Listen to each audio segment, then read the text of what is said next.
Abe, welcome to the podcast. Thanks for having me. As you walked in, immediately I was kind of surprised by, you said you're interested in spirituality, and even online you talk about it somewhat. And the first thing that surprised me is you're on reality TV, which generally I would think the effect is like, that is pure, that's as pure as entertainment gets. It almost feels like not a lack of morality, but it's just like we're doing whatever we want. That's the whole allure of, especially it's on Real Housewives. So it's people doing crazy things, saying crazy things. And now you're someone who's actually deeply spiritual. So first of all, how does that work for you? And then we'll get into how any of that even happened, getting on Real Housewives. Yeah, so it's funny because I understand that perspective, which I guess goes hand in hand with this notion of people having, a filtered lens, how they view people on TV, especially reality TV. But most people that I know in that world are actually pretty spiritual and pretty self-aware.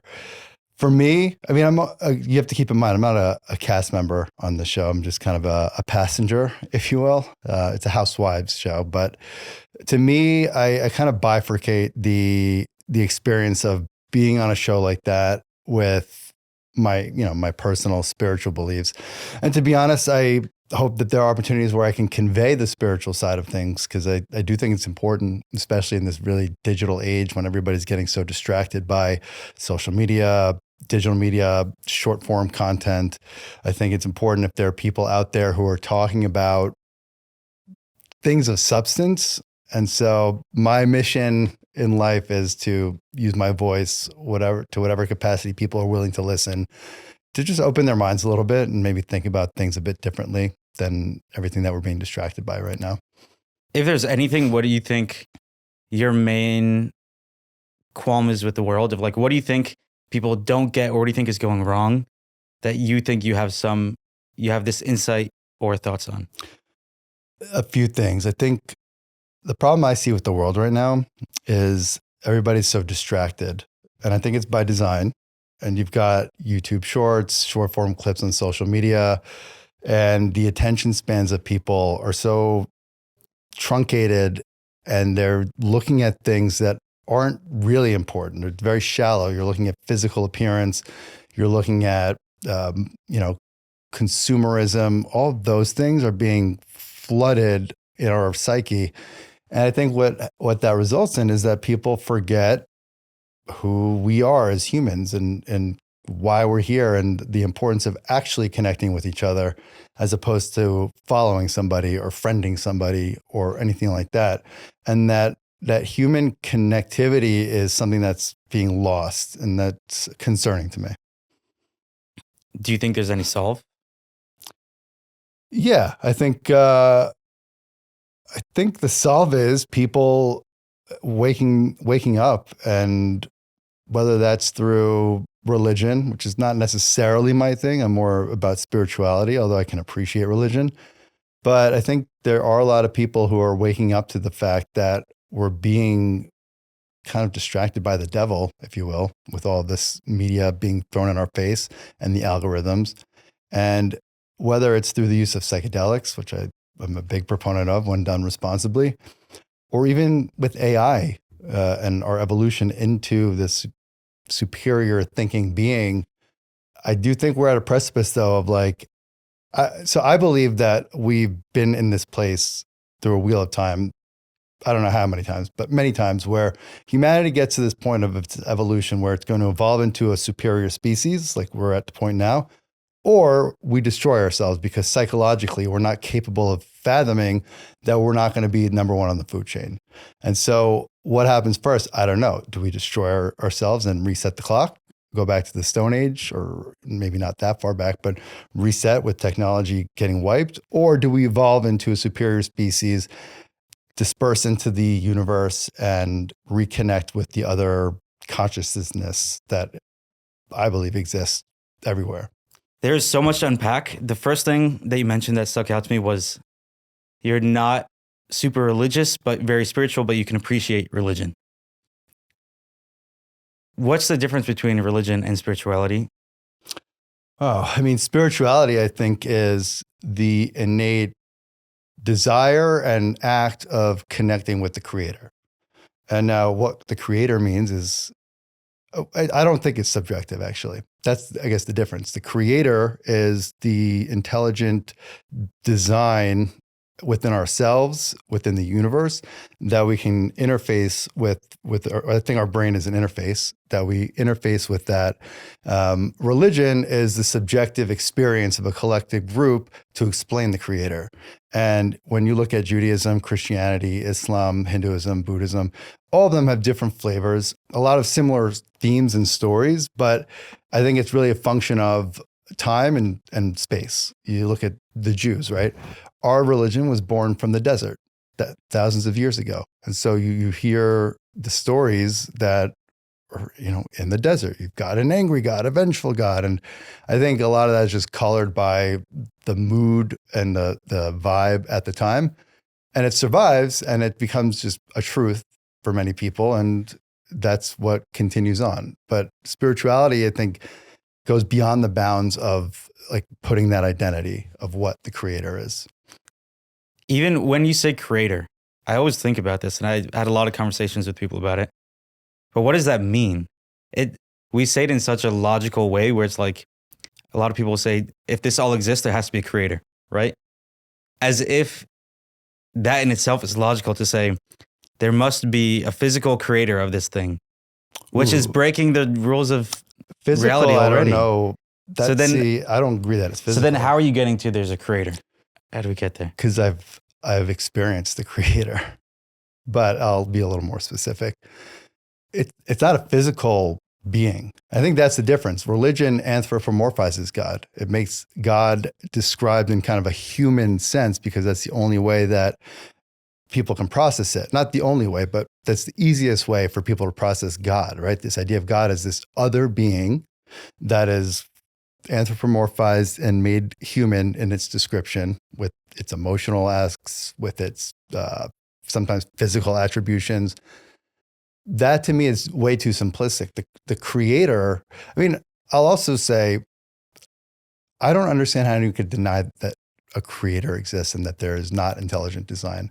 The fact that we exist here on Earth and we're having this conversation, think about what's required for that to happen. Our body is comprised of trillions of cells, and it's all organized in a way that we can function and perceive and emote and talk. And we live in a place that can support life. There's too many things that should go wrong, but they don't. And so to me, there's no way in a logical sense that there's not a creator of intelligent design. Now, I don't think it's a physical being. I think it's just the collective consciousness of the entire universe that we happen to be expressing through our organic matter, organic body. And we've got these brains that's able to perceive some things, but also many things we can't, that I think exist around us now. We're just not able to physically perceive them. And so it's a kind of like it's like a limiter. But as far as a creator, I mean, the question is, what was before the creator? And I don't know the answer to that. That's what really trips me up. It's like, well, how did time start? And, like, it blows my mind, but I do believe there's a creator for us. Why do you think we need the anthropomorph, whatever the word is, forcing it into a human form? Why do we need that? Because it seems like something that would have made more sense when there were kings that ruled the world. There were, like, it was easier to imagine there's one person that is doing all this as full control. Now, to me, that doesn't seem like no human has full control over anything. They're not all powerful. Yeah, but okay. The reason is, my belief is because humans are so used to having a ruler, right? And so when you're talking about, Melech HaMelachim, like King of Kings, it's much easier to understand that concept because it's a familiar concept where you have a ruler. And so you say, well, now we've got this being that is the ruler of all rulers. And in order to understand what that means and how that implies or that applies to our lives, it's way easier to understand that through some sort of human relation to that being. But also, if we can sit here and be like, we understand that there's something beyond humanity, then why do we need that anymore? Why can't we just say, this is not something that's human, this is all powerful? Well, I think we don't. I think we Yeah. need to get past that. I think the masses who need, like the ones that who are not awakened to this yet, need that because there's a comfort in having order and having something external that they can say, this happened because of an external thing. And truthfully, I think it's a lack of the desire to take personal responsibility with certain things. I think it's scary for people to think it's just us right now, which is not, but to realize that we're the ones that are part of the creator, are the creator, but we just view each other as different and separate entities. But when you realize that we're not, we're all just interconnected, that it's a scary thought because you've got ego, and ego is what protects our psyche and gives us this false impression of separateness. But without that, the mind is very fragile. And so until people can really evolve enough, I think internally, it's something that would create a lot of disorder. So that's where religion fits in.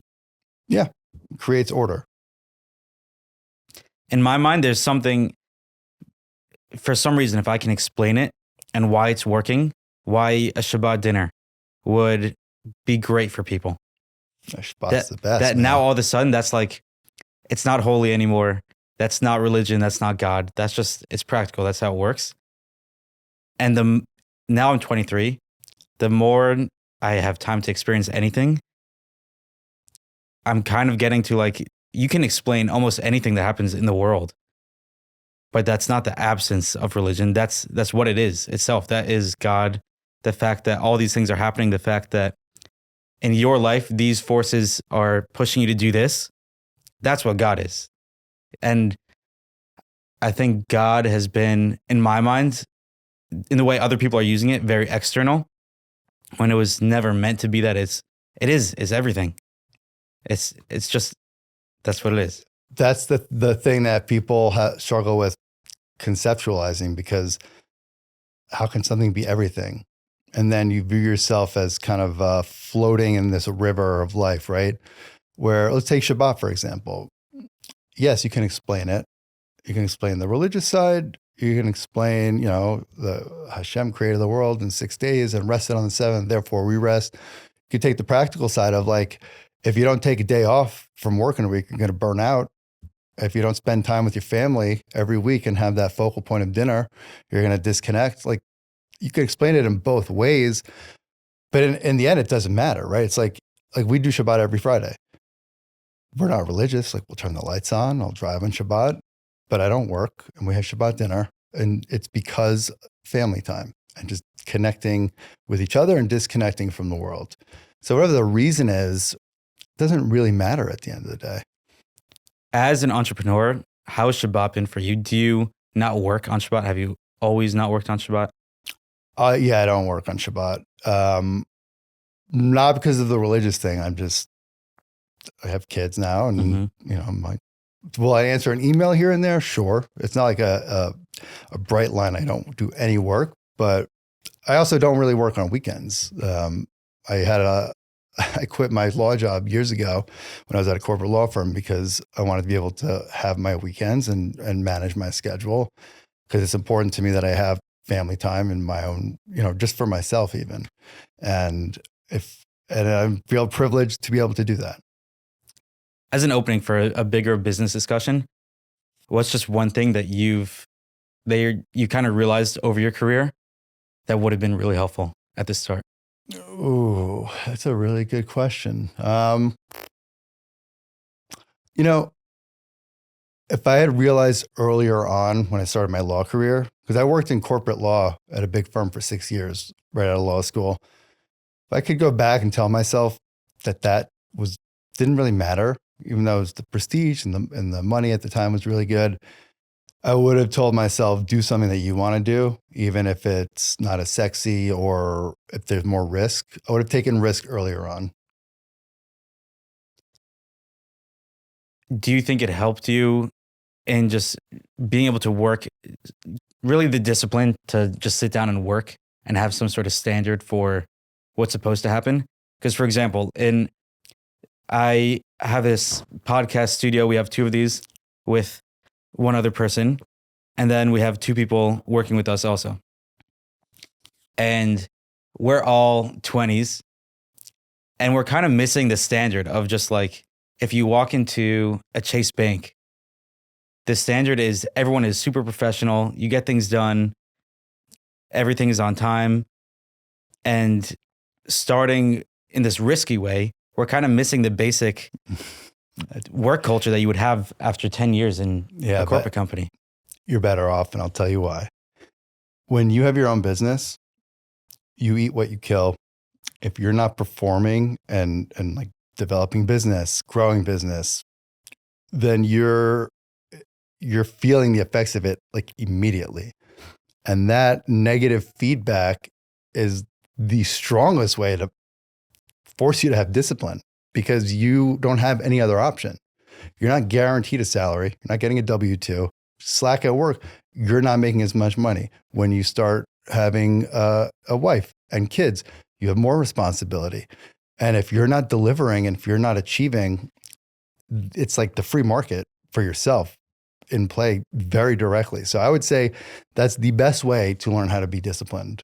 Work culture can make people apathetic and lazy, because a lot of people just, and this is what I was doing. I was just kind of coasting along. I work way harder now and way smarter now than I ever did when I was at a corporate law job. And I don't think it was because I got tools at a corporate law job. I think it was because I failed in my first business after I quit my law job and felt the effects of that for years. And you'll never forget that kind of feeling. That was the handbags, right? The handbags. It's called framework. Yes. What went wrong? What was the idea, and then what went wrong? The idea was, Aaron and I started this when I was doing it as a side hustle when I was at my corporate law job, and neither of us had any experience in fashion in the business. Aaron liked fashion. So we're like, let's start a handbag line. And it was just the two of us, completely self-funded. And I quit my law job after 2 years of doing it as a side hustle, did it full time. And what went wrong was, many things. We didn't know the business well enough. We were sourcing first in Mexico, then Colombia, and then China. China was what really killed us, because you're forced to buy a lot of minimum quantities. So we had to spend a lot of cash hoping that we would sell these bags. Didn't have a great sales team at the time. And we never did have a good sales team, and they didn't sell enough. We still have boxes of these bags in our garage in the Hamptons. But that was a huge loss with our finances. And then we built our own manufacturing facility, modest, in the garment district. And at a certain point, it's like we had our second kid. We're making no money. We're losing money. Neither of us had income. And it was just like we didn't file for bankruptcy, but we were bankrupt. We lost everything we had, to the point where my mother-in-law had to buy us groceries a few times. It was bad. So that's what went wrong. I will say one more thing. This is a lesson that we learned now with Mescalum. What not to do is, there was not a distinct set of roles that we each took on. So, I was a CEO, she was a creative director, but there's a lot of blurred lines where I was directing the manufacturing team on certain componentry when that was her role, and vice versa. And it just became too blurred as far as who's doing what. And when you're married and you're not making money, you're losing money, you have no money, the tensions there, you can imagine they get pretty high. So it was a very challenging time in our relationship. How do you separate the two? Because going in, well, not the marriage, that also, the marriage and the relationship, but in any business, if you're starting it, you don't know what the proper, or how are you supposed to know what the proper structure is going in?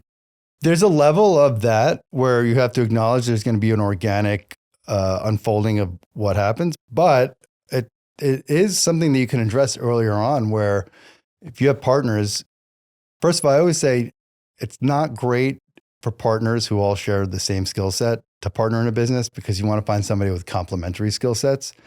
And so you just look at, okay, I'm really good at organization and setting up systems, right? Okay, great. You can run operations. I'm really creative. Your partner's really creative and scatterbrained, not good at organization, but really creative. Okay, they do creative stuff, creative endeavors. I'm really good at sales. Whatever the skill sets that you have, the basic skill sets, be very self-aware, self-critical, and say, okay, here's what I'm really good at. Here's what I'm not good at. And then that's the starting point where you talk to your partners and everybody figures out what their skill sets are and what their lanes are. And then of course, it's not bright line, like things do grow organically, and you might find that you have an affinity for something you didn't realize and that you're good at that. But I do think no matter what, there has to be a respect between the partners of whose lane is what. And whenever it gets muddied, you need to talk to each other to address it before it becomes too convoluted and too messy. And at what point did you cut it off? At what point did you cut the handbag company off? Probably when our car got repossessed and my mother-in-law was buying us groceries. I was like, all right, I got to figure out how to make money. So that was a pretty stark point. It was just like until there was no going back, basically, until it was, you couldn't hold on. Yeah. Because that seems like a buy the dip kind of place. Like now it's super low, but maybe that's because you were investing all this stuff into it and now it's going to turn up. If we thought that there was a viability to it, maybe, but we both realized that we didn't enjoy doing it anymore. B, we didn't see the upside at that point. The amount of, and we couldn't raise capital. It was very hard for us to raise capital. So without investors, without partners, it was just like, it would be irresponsible of us to continue doing this where the reward was so, ethereal and not concrete and would have taken forever. We didn't have money. Like we literally needed money to live. It was as simple as that. And so I didn't view it as a buy the dip scenario at all. And then what was next after that one? That's when I started my law practice. Well, first, I was hesitant to go back to law because I was really scarred from being corporate law. And I remember telling Erin at one point, I'm like, I'm going to start a drop shit teacher business. And she had a panic attack. And then one night I was smoking a joint. Erin was out with her friends. And I just had this idea of starting my own law firm because I'd interviewed a few small firms and I was really not looking forward to the idea of working at a law firm or working for somebody else, putting aside law. Once you get a taste of working for yourself, it's very hard to work for somebody else. And that happened to me. And so I spent that night, I incorporated my law firm, built the website, like set up the CRM, all, like I said, all night doing it. And then I told Erin the next day, hey, I'm starting my own law firm. She was like, great idea. And then I was lucky I was able to get clients early on and it just built it from there. It's almost like a scripted movie character because you're chasing what you find interesting, what you're passionate about, even though it's unproven, which makes it more interesting. And then it tanks. And now you go back to it's not fully going back to what you specifically didn't want, but it is going back to law. Do you think that's something that someone who, not you because you can't go back, but someone else, is it just like do something that's predictable and find out how to love it instead of chasing the thing that's unpredictable? So here's the thing. I always loved law. I really do. I love negotiating. I love debating. I love advising. So that was always something that was present. I didn't have that fulfillment when I was in corporate law because you're just a cog in the wheel. I spent 3 years on a single case doing document review. There's completely unfulfilling. So for me, the way I had viewed it, and I still view it, is I took two of the best parts of things that I love: entrepreneurialism, having my own business, working for myself, and the things that I love about law. And I was able to combine those things. So I didn't feel like I was sacrificing anything by starting my own practice. I felt like I was actually moving one step closer to like the self-actualization of things that drive me and fulfill me. And it's been very fulfilling. I love what I do with my law practice. I've got great clients. I've been able to carve out a great niche for myself, completely different than when I was doing in corporate law. So it's really just, you own a business, the business happens to be a law firm. And why was that not the obvious choice straight out of law school? When you're in law school, well, actually, I had a really unique situation. I was very fortunate. So back when I was a law student was during the 2008 financial crisis. Oof. So I started law school in 2007.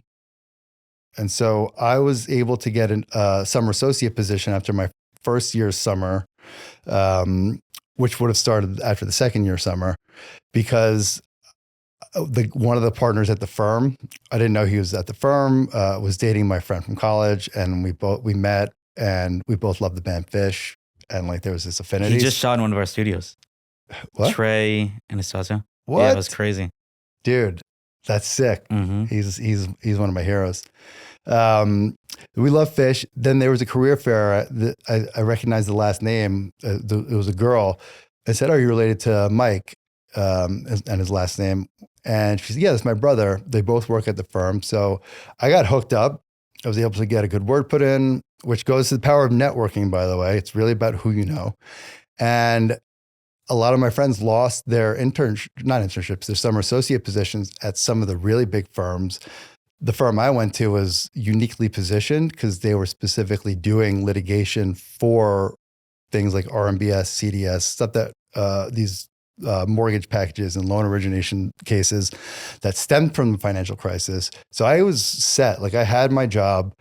It was just the path was there. So I never even considered doing something for myself. Had I not had that, I don't know how things would have worked out. Maybe I would have done something more entrepreneurial from the get-go.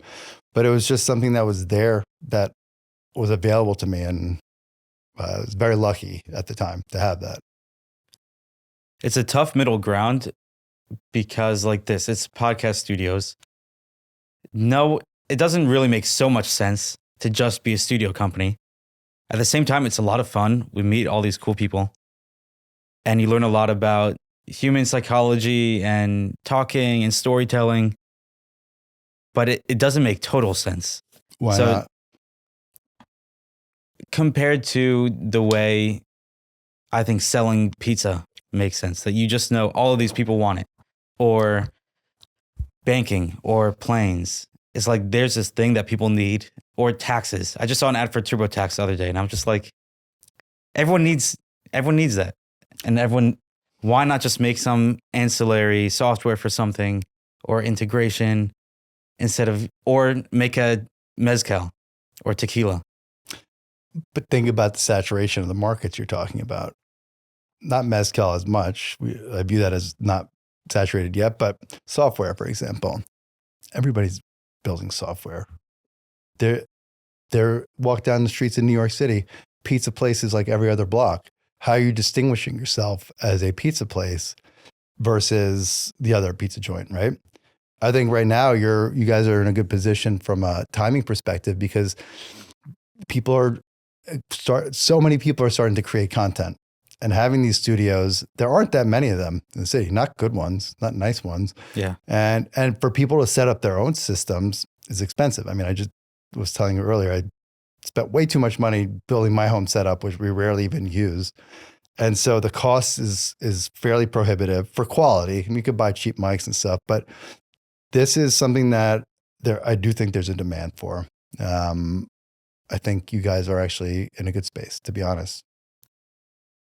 Yeah, it feels good now, but I mean, we'll see. It feels like it's very dependent on a trend as opposed to something that is just steadfast in the world. Why can't that be enough to be, you're young, man, like ride that trend and then you'll see what happens. Like this is the mistake I see a lot of young people make is they take this viewpoint of like, what I'm doing now has to be what I could do for the next 20 years, 30 years. Well, you realize like, I'm 20 years old. Holy shit. I'm 20 years older than you. Yeah. I don't feel like it, but it's a lot of time, right? It's like basically your life. Mm-hmm. You realize that you're going to evolve as a human. And, there's this great anecdote from one of my favorite books called The 48 Laws of Power. And it's interaction with boldness is the law of power. And the story is about this guy, and it's like, if you can carry an elephant from up to the mountain, you'll get this reward. And so the guy starts to carry the elephant, but then all these other things happen, and he ends up not going up the mountain, but he ends up finding like some big purpose. And so I think the point is, it's like, go into something, do it with boldness, and don't worry too much about, is this going to be a viable business in 5 years, in 10 years? We're probably all going to be robots then anyway. So like, just be here now. If you enjoy doing it, you can make some money doing it. You can learn entrepreneurial skills, have some failures. Then that's a success, in my opinion. Yeah, I will run with that, because that makes a lot of sense. Don't overthink it. Yeah. Like, you're doing it anyway. So I try to overthink and then just act, ignoring the overthinking, but still meaning I'm not going to overthink to the point of paralysis. Yes. But that's healthy. I mean, think enough into the future where already, even with the overthinking, all these things are happening. And if we're not thinking about it. I think there is obviously something to be said about planning. Yeah. I'm not trying to be that guy who's like, don't think about the future at all. Of course, you need to think about the future. But to your point, you can't let it paralyze you. And you can't overthink it to the point where you're not able to make decisions and just take risk. Because risk, any entrepreneur is taking risk. That just is what it is. And you have to accept that it may not work. And if it doesn't work, you have to believe in your ability to adapt and figure something else out. Because that's all you have at the end of the day is your mindset, your relationships. But as long as you believe in yourself, just point blank, then if you fail in something, fine, you'll figure it out, and you will. Okay, now you mentioned this before we started recording, and then briefly when you said AI, you said you think Mashiach or Messiah is going to be a robot. What does that mean? So, and this is something I've thought about since college. I believe that the Mashiach, or Messiah, is going to come in the form of an artificial intelligence. And what I mean by that is, you have like you back up and think about what is Mashiach to you? To me, it's sort of the utopia where all the things we say we're going to do, when everyone is patient, everyone is kind, everyone is generous with each other, everyone is working hard or dedicated, committed to whatever, they're loyal to each other. Whatever that world would look like, now I don't think of it as a person, more just a time. I like that. Which is not what Mashiach is definitely, it's referring to a person. I guess the Mashiach, I like that way of looking at it. I guess the Mashiach is just the deliverer to those times, right? And so that's my view on AI as the Mashiach, because what AI is going to do, I mean, it could also wipe us out, right? It could wipe humanity out. I think it's like Star Wars and the Force. It's amoral, but if that power is used to further humanity, it has the power to do that, but it could also destroy humanity. But if it furthers humanity, I think that's where we will all essentially upload our consciousness to a superior processing power. And once that happens, we're able to interconnect with each other. And think about the concept of Hashem, right? Adonai Eloheinu Adonai Echad. God is one. Now you become closer to one because the interconnectivity is more instantaneous. And as a conscious collective that we become to be able to process that, we become closer and closer and closer to one. I don't think we ever become one or perceive ourselves as one other than recognizing that we're part of one, but it becomes closer to that. And I think that it's just that constant evolution of like getting more interconnected. Once the planet is connected like that, the planet itself is essentially a node in a bigger conscious set. So you can go ad infinitum to the largeness of the universe and down to the tiniest particle that we even know about, and beyond that, where everything's connected to each other. And we're somewhere on the spectrum. And the more we can connect with with humanity, more humans can be connected, then that consciousness can then connect with other consciousness, like other planets, for example, and that connects with a bigger node and a bigger node, and it keeps going and going and going. But to me, that enlightenment can happen with AI. That seems like something where we'd get a better understanding of each other. But at the same time, we can understand people around us to some degree and still do terrible things. Where maybe a world where we all have full access to what this person's thinking, what they're doing, maybe that's still terrible. Yeah. But then you have to ask yourself, this concept of good and bad, why do we have that concept? If you think about it from the perspective of saturating consciousness, like think about God, for example, or the Big Bang Theory. Creation is always beget by destruction. And so it's a constant cycle. Destruction is not inherently bad. It's just a matter of life manifesting itself more fully and more expansively. And so, yeah, I mean, I think be good to people. Like I'm not advocating for doing terrible things, because we are human and we can understand the subjective concept of what terrible is. Don't kill somebody, don't hurt somebody. But on the grander scale, if you zoom out of time, I do think there probably will be terrible things that happen, which will suck for any of us that are experiencing it. But on the bigger scale, if you're looking at expanding consciousness, you look back, you say, okay, was that a necessary, quote, evil? I don't know. And I don't view that personally. I don't think that makes it okay. But if I remove myself from the subjectivity of the human experience, I can appreciate the largeness of that concept and of the evolution of consciousness requiring sometimes, terrible things happening. Do you consider, because I know you don't want to get into politics, is talking about Epstein politics?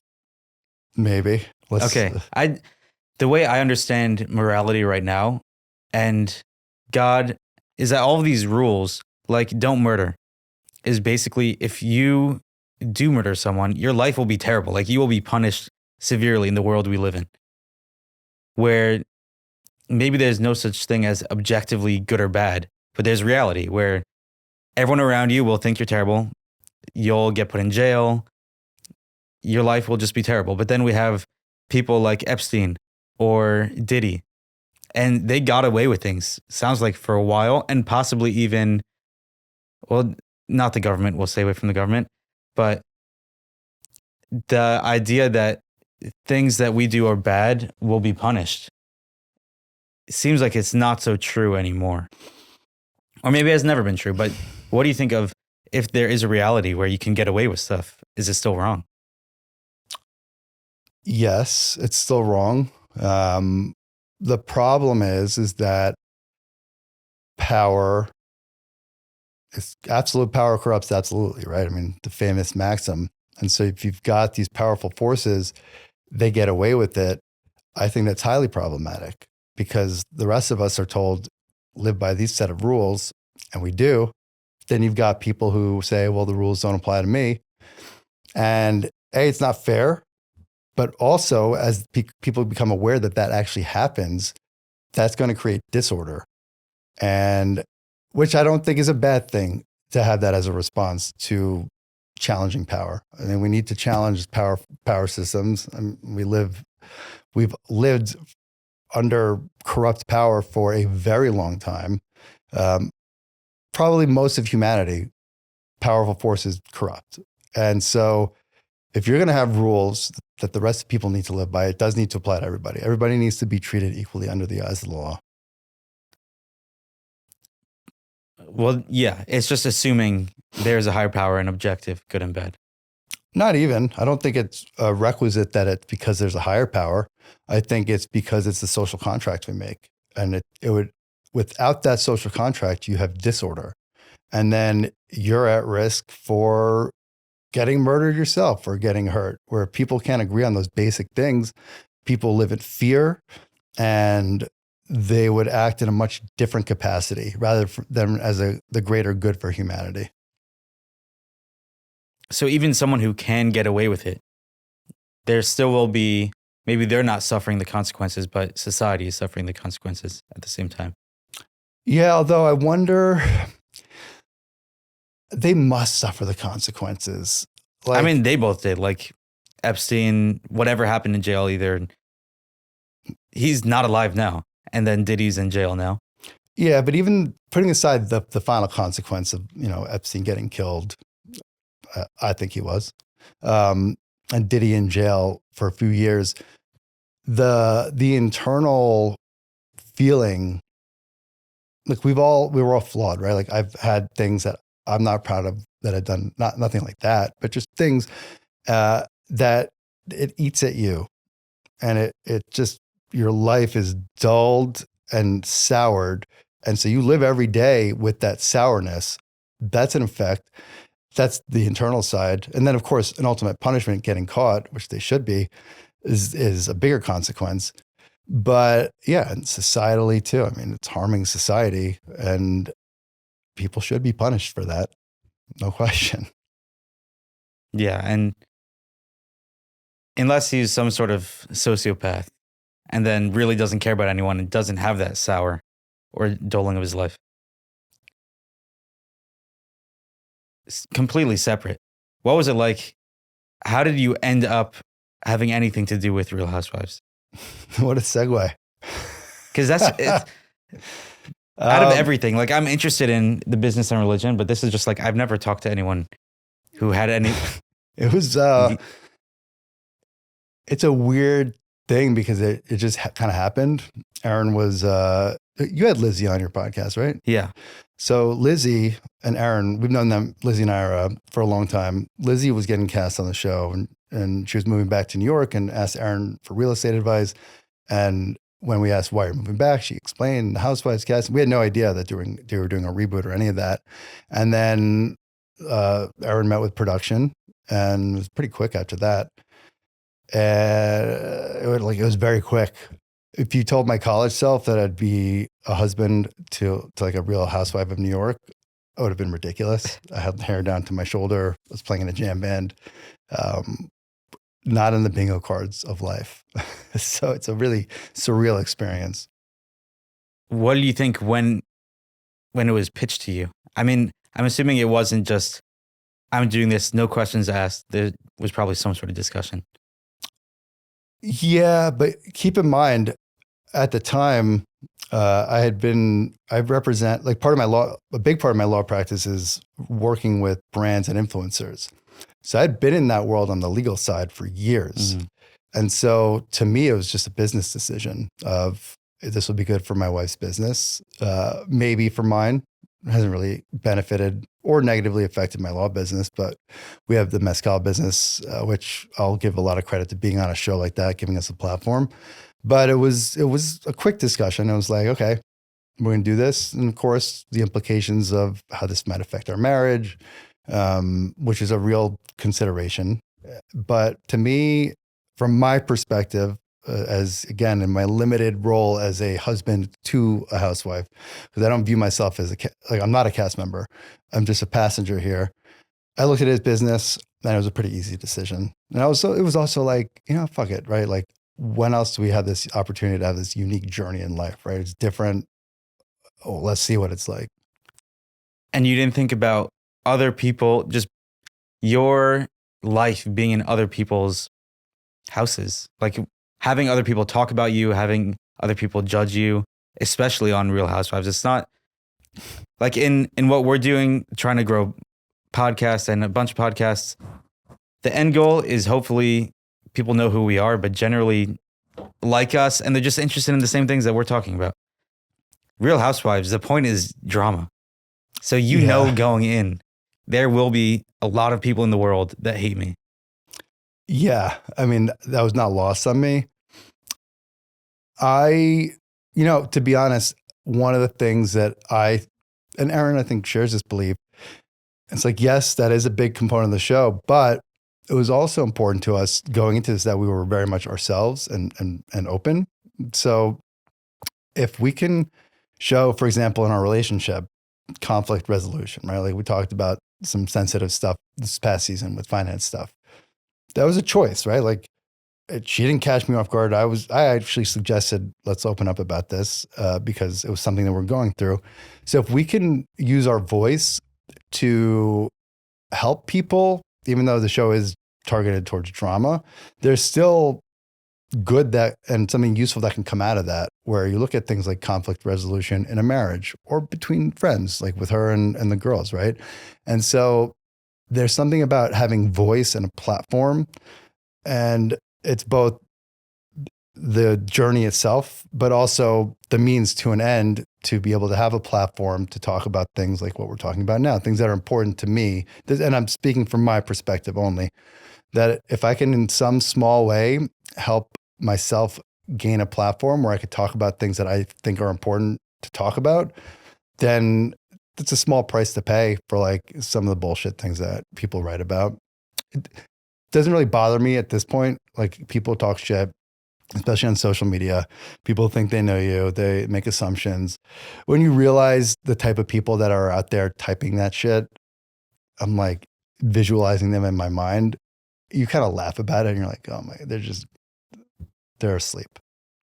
Yeah. Or someone who genuinely doesn't care at all and wants other people to see their comment because they know if they comment this, they'll get views on that. Yeah. I think a majority of the troll, like I think a lot of it is trolls. For sure. I mean, when I went to BravoCon for the first time in 2023, this is after the first season, and all my experience was hearing that there are all these negative comments. Then you go and you actually meet people in person, and everybody's awesome, gracious, super nice.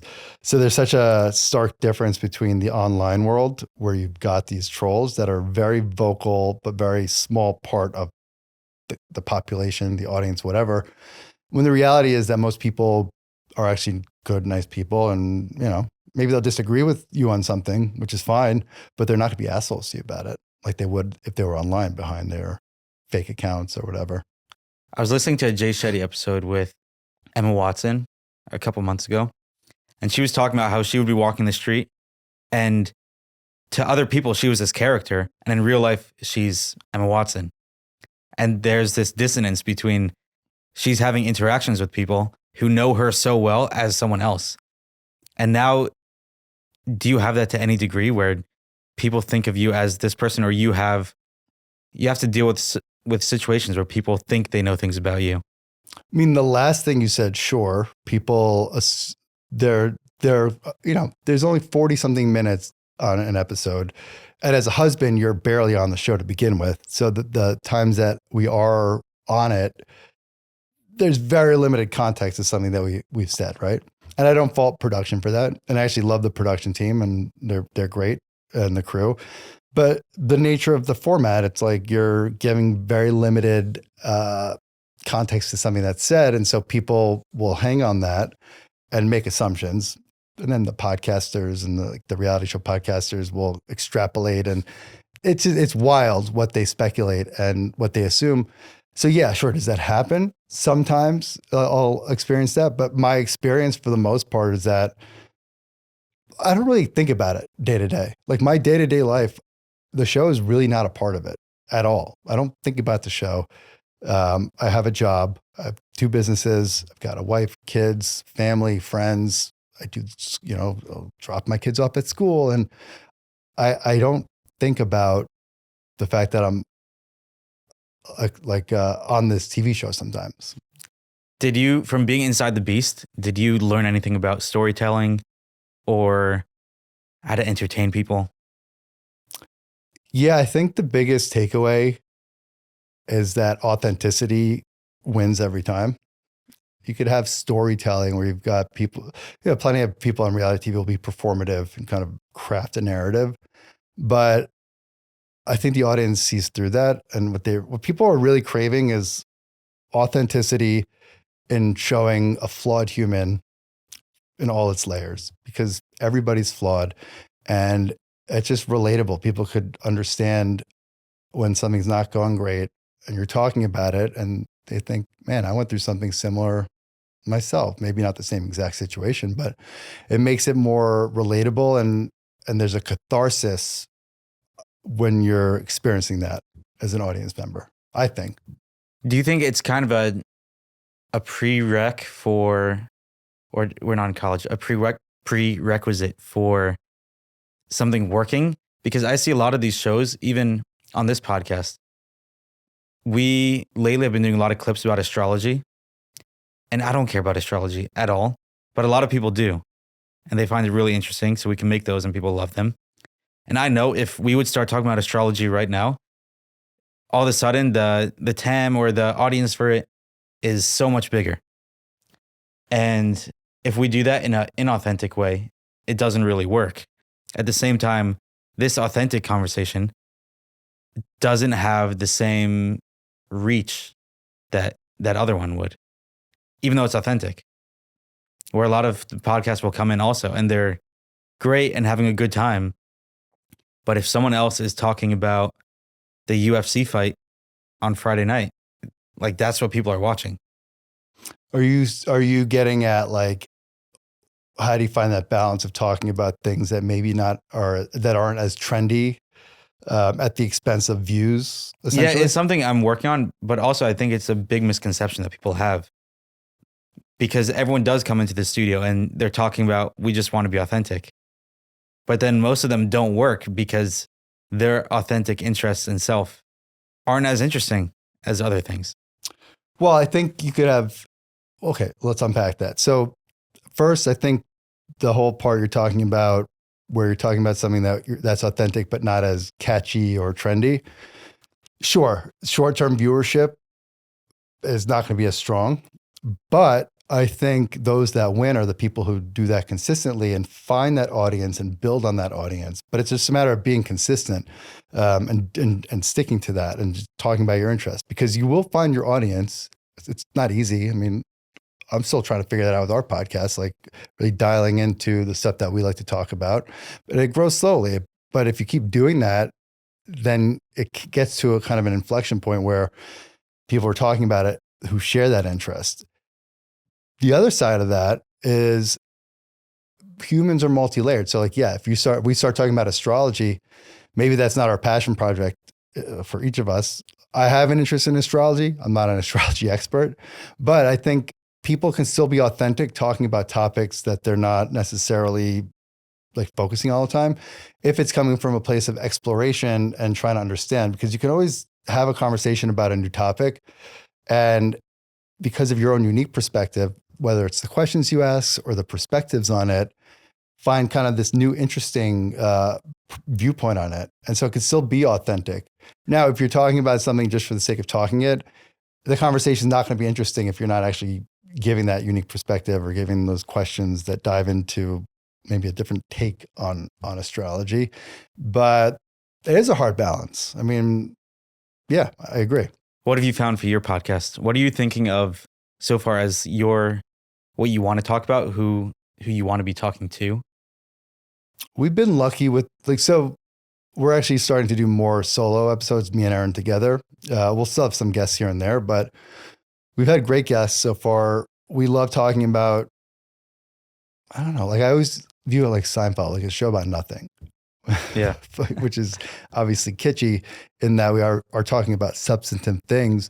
A lot of the format is like, we'll have a loose idea of, okay, let's talk about this general topic, and then we'll just kind of go on tangents, and maybe we need to be more organized. I don't know. But relationships, like stuff that's going on in our lives with guests, it's depending on who the guest is, kind of what their journey has been, their relationship advice, their perspective on parenting, health, sex, business, just life stuff. We're honestly still trying to figure out the voice of the show within that framework. What's the goal with the show overall? Like, why do you care about it? I like talking to people, and I like talking to Aaron, and I like talking about ideas. Is the monetization aspect of it something I think about? Of course, I want to make money doing it, but that's just like a kind of a byproduct of it. For me, if I can make money doing something that I just genuinely enjoy, which is talking to people and learning something new, getting a new perspective on things, and if I could use that platform to connect with an audience that cares about those topics and develop a community around that, the connective aspect of that is what drives me to it. How are you thinking about making money with it? Because a lot of people starting don't have your background of being in business and having any clue what they're doing with it. So now it's starting a podcast from scratch, and then it can be expensive if they're renting with a studio, or expensive in the amount of time they have to spend on it. And the goal is to monetize, but with very little idea of how to do it. So how are you approaching it? It's about growing a loyal audience by being authentic and talking about things that when you talk, you're passionate about it because something you care about, something, even if you don't know everything about it all the time, that you're learning about it, and inviting people to join you on that journey and just doing consistently. But yes, it is expensive to be renting studio space all the time. And then you've got to figure out the editing and how are you marketing it? How are you getting it out to people? I mean, if you have no advantage because of an existing social media platform or some sort of public platform, it's hard. I'm not going to lie. I mean, it's very hard. So I could see it being very discouraging for people who want to do that. Are there smart ways to go about it if you're in that position? Sure. Maybe you don't go to studios all the time. You start with cheaper equipment at home and just start putting it out there and seeing where it lands. Getting on other guests, being as a guest on other podcasts, which, it's a grind, it's a hustle. It's like, okay, who are you? If you view yourself as quote, nobody, right? It's difficult. I mean, you have to really want to do it and be willing to eat shit for a period of time and spend money. But if it's something you really believe in, it could work out. And what do you think the monetization looks like at the end? I mean, there's a few ways that you monetize in the podcast world. One is from, ads, direct ads, right? Like Spotify, YouTube ads, where you get paid, you have enough downloads, you get paid based on the number of views. Then you can get host read ads. So you get brand partnerships where a brand will pay you, where, you're like, when we hear the podcast host be like, I take this supplement for whatever. It's like, you get paid for that. And then if you have build a social platform, you get brand deals. That's more 360 deals. We've got the kind of native podcast host read ad in combination with endorsement deals on social media. Then from that, there are ancillary businesses you can create too. So you start doing live events, you get ticket sales, merch. Some people will write a book. I mean, there's so many ways you can monetize outside of just the podcast directly. And how do you plan on getting the ads, the host read ads? Well, if you're with the network, it's much easier because they have a sales team. So they have ad sales teams. And they're selling ad spots for you. One of the things that a network will do, production network, they'll sell ad spots. They'll find brands to partner with and get those ad spots from the brands. They have relationships. If you're doing it by yourself, I mean, if you're getting paid from the dynamic ads directly from Spotify, YouTube, that's more bright line, right? It's like number of downloads, number of listens, and then it feeds the ads, like those 30-second blocks that break up episodes. You'll get paid directly from those platforms, but that's not where the big money is going to be. So if you're doing this yourself, if you get big enough, you find an agent or manager, ideally a network that will take you on. You'll share in some of the revenue, but it's still worth it because they're helping you build that platform and monetizing. Do you know what's appealing to networks? Like, what do they want to see in a show? Yeah, I think the biggest thing they want to look at, I mean, certainly number of downloads is the easiest number to look at because it's pretty black and white. But the biggest thing that they care about and that brands care about is engagement metrics. So how long are people staying on your episode? Are they listening to 50% of it or 80% or 90%? And I think comparing apples to apples, number of downloads, while important, if you've got maybe a smaller number of downloads than a competitor podcast in the same space, but your engagement metrics are much higher, that's more attractive because people are staying, they're listening, they're engaged, they're going to be repeat listeners for the most part. And so engagement versus just sheer volume of downloads is the more sustainable way to build a monetizable, platform. It's cool because I think a lot of people, they think of it as long-term, they're going to be selling the ads themselves, which the question is just like, at what point are you going to turn into a salesperson? Or is there going to be so much demand for ad spots on your show that other people are just going to be pitching you to get spots all day? I mean, look, if you're getting to the point where you can have people want to buy ads on your show, you're probably going to be with a network.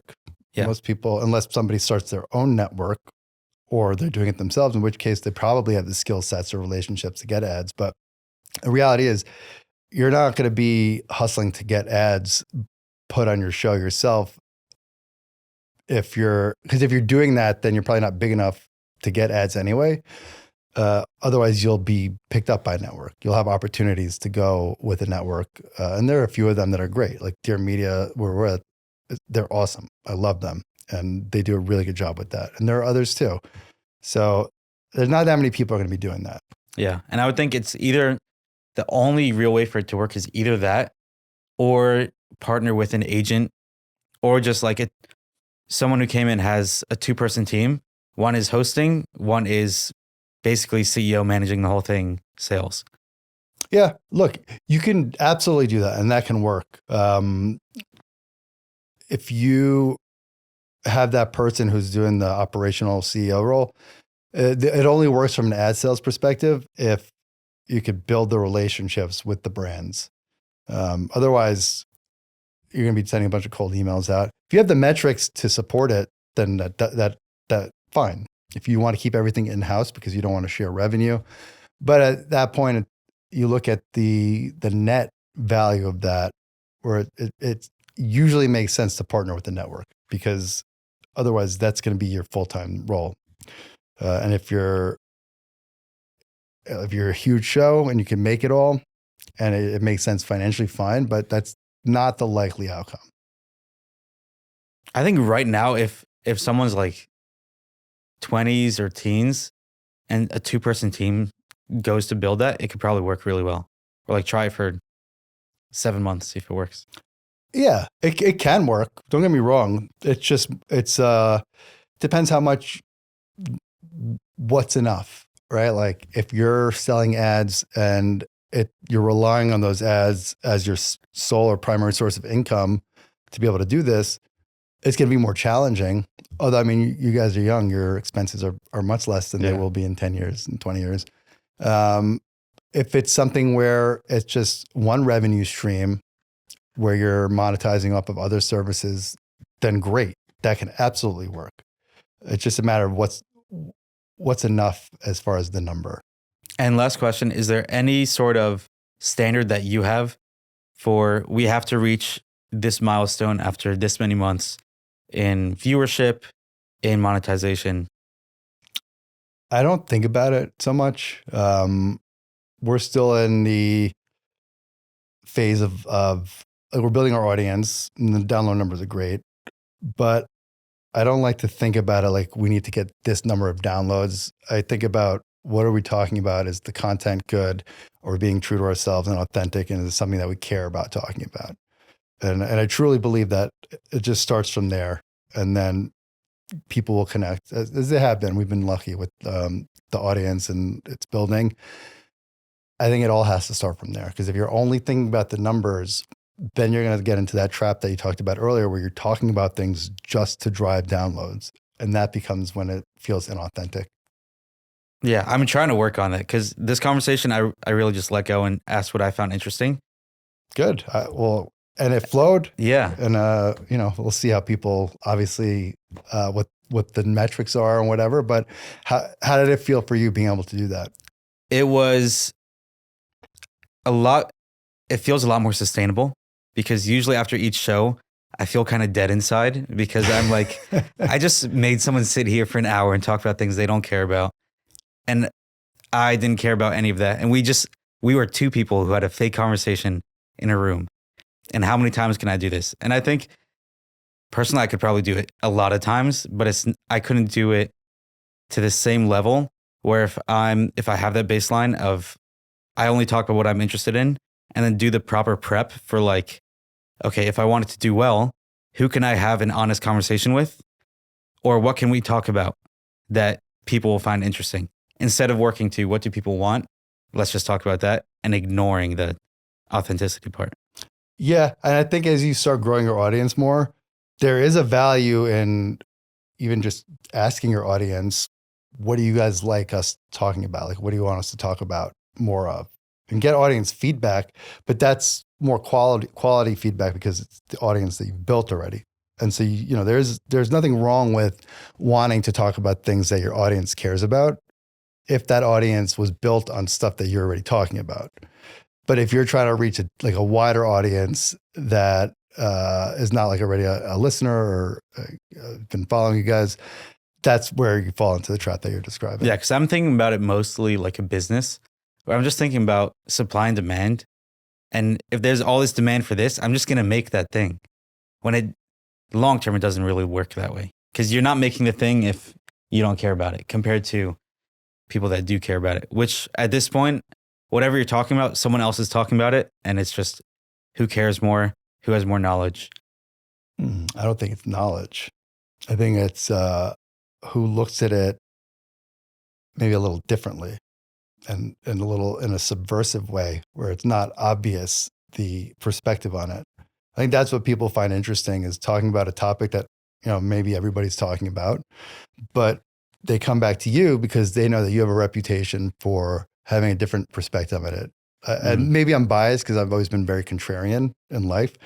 I like to look at things from a contrarian point of view. That's kind of flips it on its head, or at least to have the discussion, to have a debate or a conversation about it, even if it's not the ultimate conclusion, I think is the answer, to at least explore it, where it's not just this cookie cutter annoying conversation where it's like, oh yeah, say the things that people want to hear. It's like, talk about the topic, but why are people coming to you? Because you have a perspective that they want to hear what that is. Another thing, just from listening to a couple of your podcasts, it does really come through that you're being super honest in everything you're talking about. And yeah, really just committed to like, you want a secret? Yeah. Thank you. What I've realized is, part of this, I guess, is because now we're a little bit more public in the public eye, but everybody's flawed, right? Like, I'm a flawed person. If you can if you could just be honest about stuff and acknowledge your flaws and talk about them, that's your armor, right? Like, what are people going to do that's going to hurt you and say about you? You're the one talking about it. It's like, oh yeah, you sold the Bitcoin. It's like, yeah, I fucking talked about it. And like, this is what happened, where you don't have to feel like you have to hide anything about yourself anymore. You just be like, so there's like that double benefit to it, where it's authentic and it's also, you just get ahead of things. And you'd be surprised like how many people resonate with that kind of stuff, because like I said, everybody's flawed, and they're like, oh my God, it was so refreshing to hear somebody else talking about something like that. Nobody, like with men specifically, that guys never talk about this kind of stuff. And I love getting that feedback, because then that's why I do it, right? Like, to be able to connect with other people and have that commonality of like, oh, you're flawed? Cool, me too. It's okay. Yeah. Yeah. And it's this lack of, it's just uninhibited. And it's like, it's a free flowing, this is actually what you're thinking. And it comes through because I'm sitting on like 8 podcast episodes a day right now. And most people have their podcast person filter on, where they sit down and they're like, okay, right now I'm in podcast mode, so I'm going to say what people think I should say, and pause too long before everything instead of just saying it. And it's great. Yeah. I think the more you do it too, like you as a host, the more, and you did a great job, by the way. Thank you. It was good. Like, tangents were appropriate. I love tangents. The more you do that, the more you get comfortable with, like, it's like being in a jam band. We're talking about Trey was in the studio, which is very cool. When you play jam music, you're listening to jam music, there's a beauty in the unknown. And, there could be focal points of topics that you come back to, but that's the cool shit, where like there's the uncertainty of where it's going to go. That's what people are interested in, because it's so imperfect. It's not this scripted, perfect segment of people paying lip service to some bullshit. Yeah. Thank you for coming on. I love this. Man. Thanks for having me. Appreciate it. Yeah, you too.